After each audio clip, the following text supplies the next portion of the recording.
Илјадници тони преспанско јаболко останаа заробени во магацините и ладилниците, откако Русија од 1 декември воведе ембарго за увоз на јаболка од Северна Македонија на тамошниот пазар поради наводно присуство на кафеави бувачки во нив.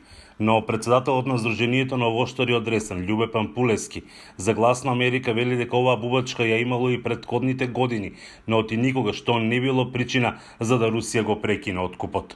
Да бидеме искрени, и ние сме изненадени од присуството, бидејќи пакувањето оди едно по едно, рачно се внимава при селекцијата, особено за рускиот пазар, кој што е прилично и пребирлив. Присутна е таа бубачка на цел Балкан. Се сомневаме дека вистина е таа бубачка токму од кај нас, на нива, на поле, таа бубачка е забележана. Меѓутоа, бројноста не била во тој домен толку голема за да е присутна на плодовите. Евроамбасадорот Дейвид Гир смета дека Русија на овој начин сака да покаже влијание. We're seeing so many impacts. Гледаме различни влијанија кои што се случуваат како резултат на руската непровоцирана војна и агресивна војна врз Украина. Ова влијание не се случува само врз вашата земја, туку има удел и во различни земји во Европа и во светот. Јас разбирам дека за самите луѓе во оваа земја многу е тешка самата одлука за затворање на пазарот за извоз на ресенското јаболко на рускиот пазар и последователно и на украинскиот пазар, затоа што во Украина не можеше да се направи извоз токму поради воените дејствија превземени од Русија.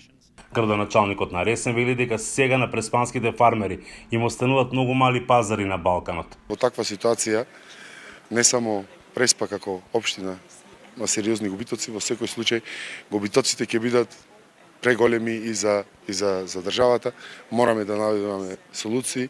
Пампулески вели дека на терен веќе се чувствуваат последиците од забраната. Уште од минатата година имавме отежнат пласман на јаболката, но ова сега е сосема нова ситуација. Има огромна загриженост кај овоштарите, целото јаболко или дел од тоа ќе остане непродадено и ќе заврши за преработка и индустрија во фабриките, во окружување.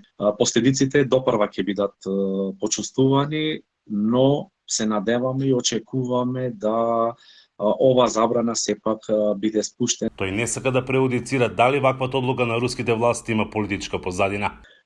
Ние не можеме да кажеме дали е така, може и да, може и не. Ако ваквата мерка остане на сила, тогаш околу 50% од целиот род би можел да остане неоткупен, предупредува тој.